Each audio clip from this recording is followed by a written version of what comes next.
presentation with a question which is really at the heart of this session, and that is, how can we apply the powerful practice of coaching ourselves to bridge the gap between where we are now and where we want to be? So in our day-to-day jobs, most of us use tools like, we actively listen to our colleagues, we maybe ask questions with interest and with curiosity to understand more what they're doing. And those are really powerful tools that are used in coaching that we can actually use inwards towards ourselves. And by doing that, we can become our own coaches and we can support our own growth. So as I move on, I'd like you to bear that in mind and think what that means, what it looks like for you in your role, in your daily practice, and in your career progression. So one of the key elements is reflection. Why is reflection so important? If we don't stop and reflect, all we're doing is just repeating the same patterns, just moving on from one thing to another without gaining any insight of what we're doing.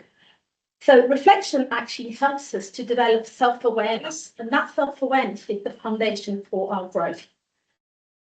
It can help us to move from with intent, so it helps us to think with intent and to actually turn what we're thinking into actions, into what are our next steps. So how can we do that? So using the coaching approach. So some of you might be familiar with coaching, you might have been a recipient of coaching, you might be coaches yourselves. Coaching provides a really nice framework for moving in that sense. So through a coaching approach means we need to ask ourselves better questions, more in-depth questions, but it provides us a framework to make sure that we move from that vague reflection into something more specific, which is more purposeful, and that supports us in our career. So if you're familiar with coaching, you might have heard of the GROW model. That is one of the most well-known, probably, coaching models. It's a very simple and effective one. And it stands for goals, reality, options, and way forward. So goals, it helps you to think, where do you want to be? We're looking at our career progression. Where do I want to be in my career? What do I want to do? So you might, for example, aspire to be a manager.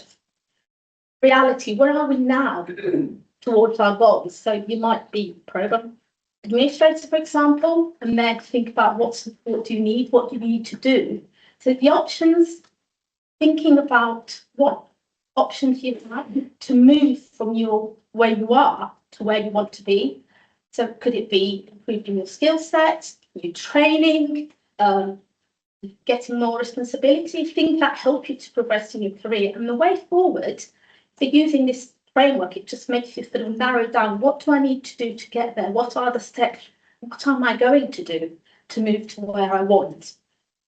So using a coaching framework really helps you to move along, and it can actually initiate a cycle of continuous improvement, which starts from you asking yourself what you want to do, where you want to be, reflect on what you've done, and also take your learnings and move them forward. As long as you are moving forward from the learning that you've taken from your experiences, you are continuously improving yourself. But the tricky bit is, how do we put that into our day-to-day schedules when we're all so busy? Now, reflection doesn't really need to take that long time. So I'm not suggesting that you block out of your calendar hours of time. Reflection can also be small moments that can be, whatever works for you in your schedule. It can be 5 minutes at the end of each meeting. Often Outlook, I'm not sure if it's ever happened to you, sometimes might suggest to make your meeting a little bit shorter. If you put an hour meeting, it might say, why don't you make it 45 minutes? So take that opportunity to make that meeting a little bit shorter and get yourself a little bit of time for thinking, just for processing what happened and how to take that forward.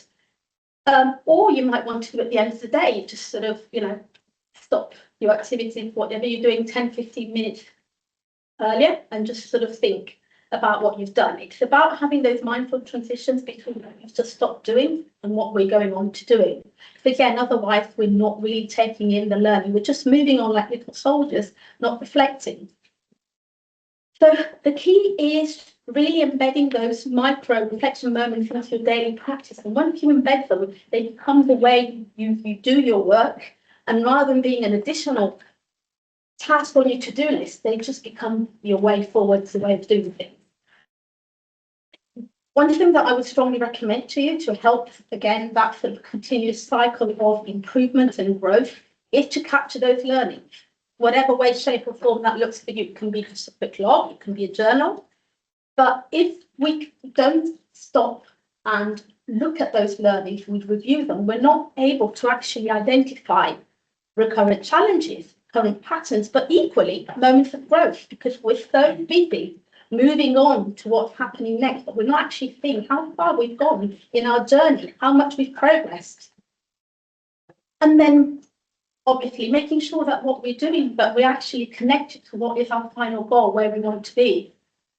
And we might have to readjust that. We might be along the path, we might have changed our end goal has changed. So we want to sort of reassess that.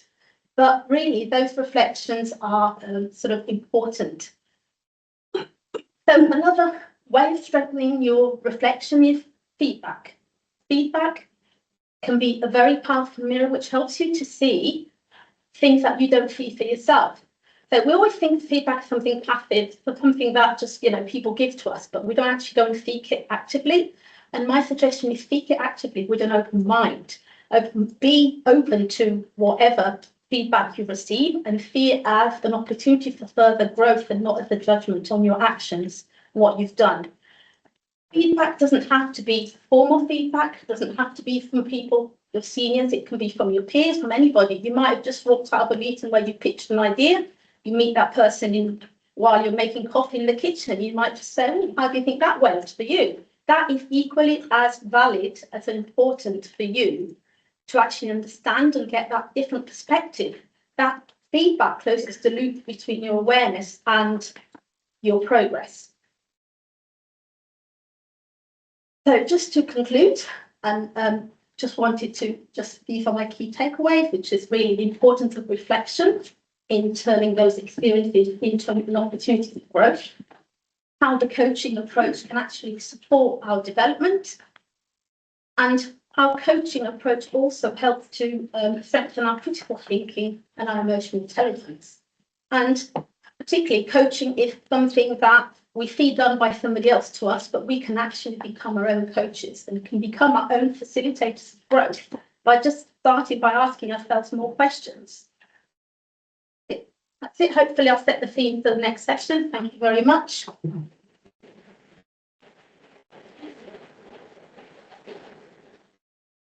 Thank you, Tanya. I don't know if anyone's got any questions. Yeah, thank you. I'm interested in the idea of learning journal, and the way it doesn't work for me is I keep forgetting where did I write down that.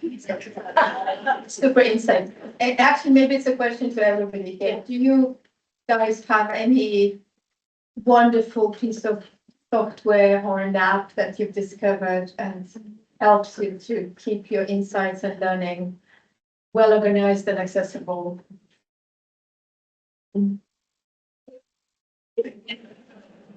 Maybe if we use the tools we already have, if you've got a recurring meeting, I mean, if you just use Outlook, it might not be ideal, but if you had a recurring meeting for reflection time, maybe that could be a Teams call only to yourself, and you could put the notes in there and it would always be the same Teams call, so it'd be a recurring one. There isn't really a right or wrong answer to that, and it's what works for you. I tend to use a lot of Excel spreadsheets because I feel like, again, for me, it's more a log rather than a proper reflection journal.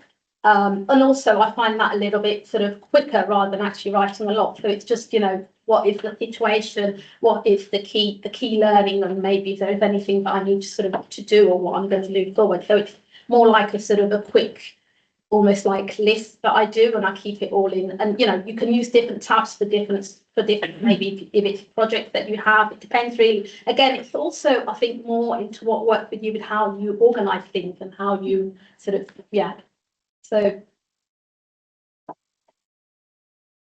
thank you so much, Tanya, for setting the scene for. I was going to say, like she said, very much dependent on what you do. For me, for example, I have it on my phone as a notes. Yeah. So I just put it as a tab, highlighted as tabs. So every single time I'm learning something by following, I just write the sense of what I've learned from it. So that, again, very easy for me, handy to reach out every single time I need to. reflect. And it's handy because it's 50 at all times. Exactly. Yeah.